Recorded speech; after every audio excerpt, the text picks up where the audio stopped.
አደይ አመለጠች። አለልኝ ለአደይ እንግዲህ አባትሽ ጉር ሰርተውሻል። እውነቱን መናገር አለብኝና አባትሽ እዚህ ያመጣሽ ለጌታሌ ሊድርሽ ነው፣ ለደብ አይደለም ወይም አንቺ ለምትፈልጊው አይደለም ሲላትም እንዴት አባህ ትናገራለህ በማለትም የአደይ አባት ያዝልኝ ሲልም አደይ አመለጠች። ሁላቸውም ተከታትለው ከገባችበት ገብታችሁ ማታመጡ ከሆነ ዛሬ የእናንተ መጨረሻ ነው በማለትም የአደይ አባት አጎቷን እና እንዲሁም ደግሞ አሽከራቸውን አዘዙት። አደይ ሩጫዋን ቀጠለች። በዚህን ሰዓት የአደይ እናት በድንጋጤ ደርቀው ቀሩ። ልጄ ስትሮጥ ጥርሷን እንዳትሰበርብኝ በማለትም እሪታውን ቀወጡት። ደብም እንግዲህ አጋጣሚ ከፍቅር እናት ጋር እዛ ሂዶ ስለነበረ ሽምግልና ለመጠየቅ፣ ነገር ግን ሽምግልኖቹን የአደይ አባት የደብን ሽማግሌዎች አንከሳክሰው አባረው፣ እሱ ግን እዳር ሆኖ አደይን እየጠበቃት ስለነበረ እሷም ወደሱ እየሮጠች ሳለ እሱ ከፊት ለፊት ግርጥ አለ። በዚህን ሰዓት የአደይ አባት አብረው ተከትለው ቀርቅሃቸውን ይዘው ሰባብሬ ነው የምለቅህ፣ ልጄን ከኔ አስመልጠህ የትም አትደርስም በማለትም እንግዲህ የአደይ አባት ነገሩን አምረው አደይን ልቧን ሰበሯት። አደይም ሁለቱንም ነጥቃ በሩጫ ወደ ደብ መሮጥ ጀመረች። ሰላም ውድና የተከበራችሁ የስኬት ሚዲያ ቤተሰቦች እንዴት ናችሁ? ልይ ሰላማችሁ ይብዛልኝ። ለዚህ ቻናል አዲስ የሆናችሁ ሰብስክራይብ ያደረጋችሁ ቪዲዮውን እስከ መጨረሻው ተከታተሉ።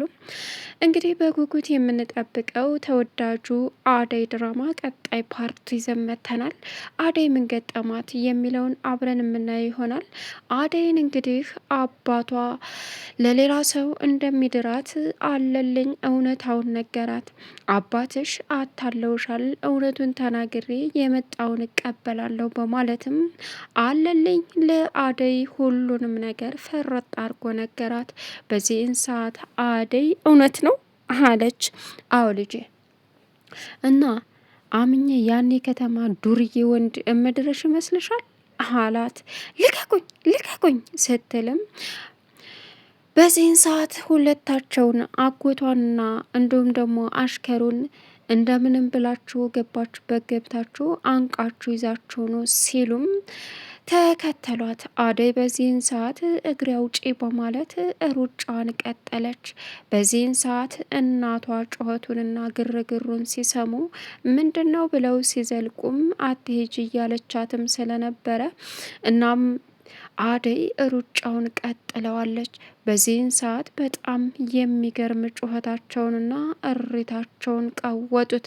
ምንድነው ነገሩ? ልጅን እንደዚህ የሚያሯሩጧት ምን ተፈጥሮ ነው ሲሉም አለልኝ በጎን መጥቶ እኔ እውነታውን ነግሪያት ነው አባቷ እዚህ ያመጣት የምትፈልገውን ወንድ ሊድራት ሳይሆን የጌታን ልጅ ሊድራት እንደሆነ ነገርኳት አለ። እንተ እንደታወክ ያለ ምክንያት እንደዚህ አላደረገም ነበረ። ልጄን እኔም ልቧን ሰበርኳት እሱም ሰባበራት በማለትም የአደይ እናት እንግዲህ እርታውን ቀወጡት። አባትየውም ዝም በይ ይሄ ሁሉ የአንቺ ጦስ ነው አንቺ ቅልብልብ በማለትም አደይ ሩጫዋን በዛ በሜዳ ላይ ለቀቀችው። ከፊት ለፊቷ ደብ ስለነበረ አይዞሽ አደይ ተረጋጊ ማንም አይነካሽም ሲላትም ደብ አንተ አምልጥ አንተን ከያዙ ይገሉሃል እኔን ምንም አያደርጉኝም አለችው። አንቺን ጥዬ የትም ቦታ መሄድ ስለማልችል የመጣውን እቀበላለሁ በማለትም እንግዲህ ደብና አደይ ሩጫቸውን ቀጥለው ጠቅጥቀው አምልጠዋቸው አዲስ አበባ ገቡ። በዚህን ሰዓት ያዙ ይልቀቁኝ እያሉ የሚገኙት የአደይ አባት አጎቷንና እንዲሁም ደግሞ አሸብርን እያሰቃያቸው ይገኛሉ።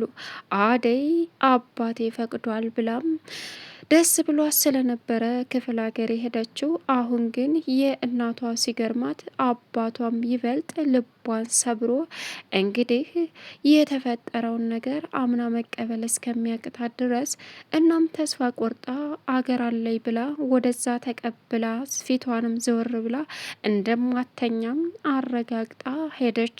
ደብ አሁን ቤተሰቦችሽ ካልፈቀዱ ፍርድ ቤት እንጋባና ህይወታችንን እንቀጥል ሲላትም አደይ መራራ ንግግር ተናገረችው።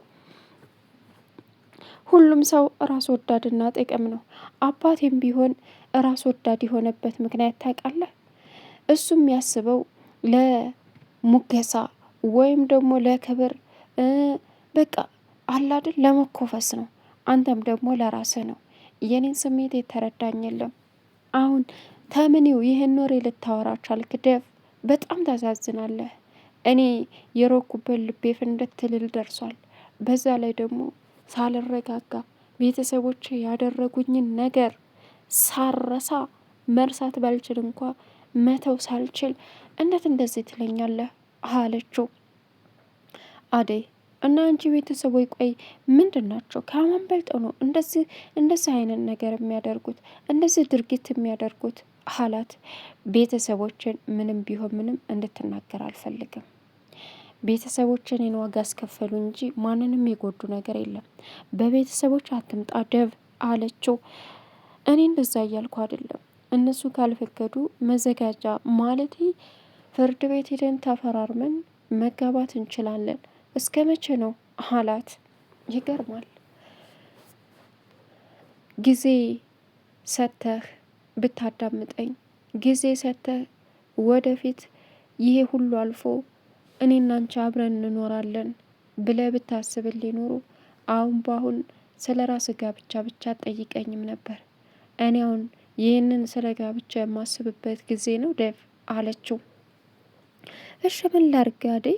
እኔም እኮ ተሰቃየው ምን መሆን አለብኝ አላት። የራስ ጉዳይ በማለትም አደይ ተበሳጭታ እያለቀሰች ወደ ልሊ ሄደች። ልሊስ ምን አደረገች፣ ምን አጋጠማት የሚለውን አብረን የምናየው ይሆናል። ልሊ እንግዲህ በጣም በሚያሳዝን ሁኔታ ከገጀራው ጋር በሚገርምና ልብ በሚነካ ገጀራው ከፊት ለፊቷ ወርቆ ስታየው አነሳችው። ግን ደግሞ የሚፈልጋት ልሊ መሆኗን ፊት ለፊት ሲያይም ደነገጠ። እሷም ደነገጠች። ገጀራውን እንግዲህ ኪንጎ ደንደሱን ብሎ ደፍቶት ነው ሄደው። ምክንያቱም ገጀራው አሁን ላይ እናቱን ወይም ደግሞ ማዘሯን የቅምጥልን እናት እያሰቃየ ነበረ። በዚህን ሰዓት ነይ ተነሽ ሂጂ አንቺ አሮጊት ሲልም አናትህን እበትንልሃለሁ እያለችው አንቺ ሰይጣን እገልሻለሁ አርፈሽ ዘወር በይ ሲላትም ቅምጥልን ጭቅጭቃቸውን የሰማው ኪንጎ እየሮጠ ሲሄድም ወስዶ ደንደሱን ብሎት ማዘሯንና ቅምጥልን ይዞ ሲጠፋም እንግዲህ በሚገርም ሁኔታ እሱ ወድቆ ነበረ። ሊሊ ከሆስፒታል ሩጣ የጠፋችበት ምንድን ነው? ምን ቤዛ የሰጠቻት መድኃኒት ከመኝታዋ አስነስቶ በቅብዥር መልኩ እያሯሯጠ ከገጀራው ጋር የሚወስድ ነበረ። በዚህን ሰዓት ባቡሬ የመጨረሻ ተናደደባቸው። ምን እያረጋችሁ ነው? እንዴት ሊሊ ልጠፋ ቻለች? በማለትም በተለይ ሩታን አደራ ብሏ ስለነበረ ሩታ በሰዓቱ ይቅርታ ምንም ማድረግ አልቻልኩም ስትለው የት ሂደሽ ነው? ከጎኗ እንዳትለይ ማዘሯ በመታገቷ በጣም እየተናደደችና እየተበሳጨች ነው ብዬሽ ነበር። አንቺ ግን ተውሻት ሲላትም እንደዛ ለመሆን አስቤ አይደለም እባክህን አለችው። ዶክተሩም የመጨረሻ ደንግጦ ተረጋጊ አላት።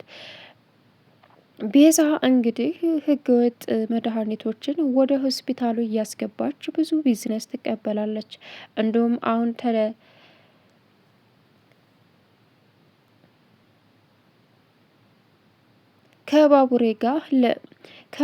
ከገጀራው ጋር ልትሰራ ገጀራው ግን ድምጽሽ አዲስ አልሆነብኝም፣ ማንሽ መድኃኒቱን እንዴት ነው ማመጣው ሲላትም ችግር የለውም አዲስ ሆንኩም አልሆንኩም ዋናው ስራችን ነው የሚያገናኘው አለችው። እሱም እሺ ግን ምን በአግባቡ መስራት አለብሽ። ሊሊ ምንም እንድትሆን አልፈልግም። ማንም ምንም እንዳረጋት አልፈልግም።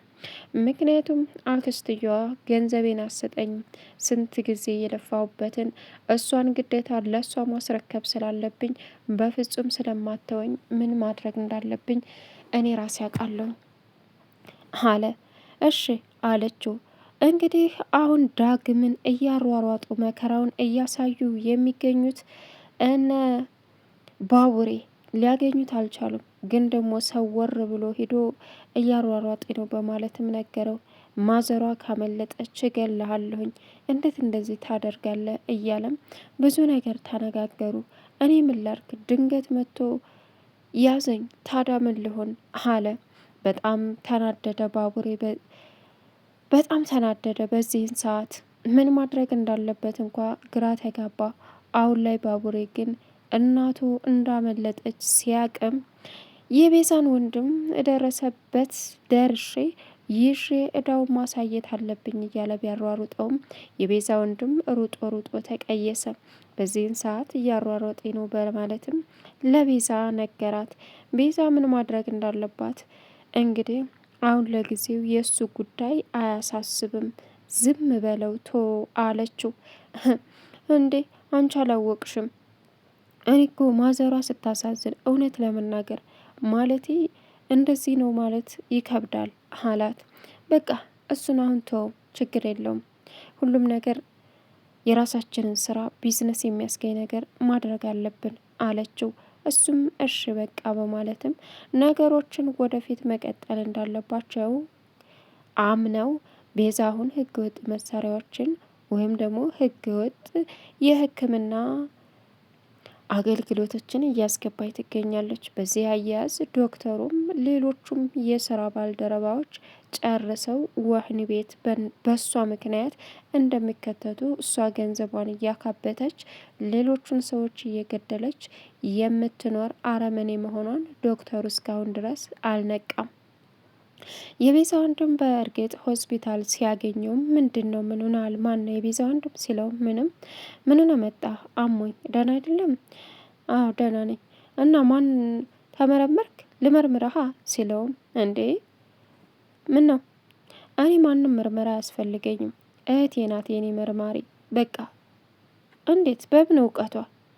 አውቃለሁ እውቀት የላትም፣ ግን ደግሞ እኔ እሷን ካየሁኝ ሙሉ ጤንነቴ ይመለሳል አለ። ቻናሉን ሰብስክራይብ እያደረገ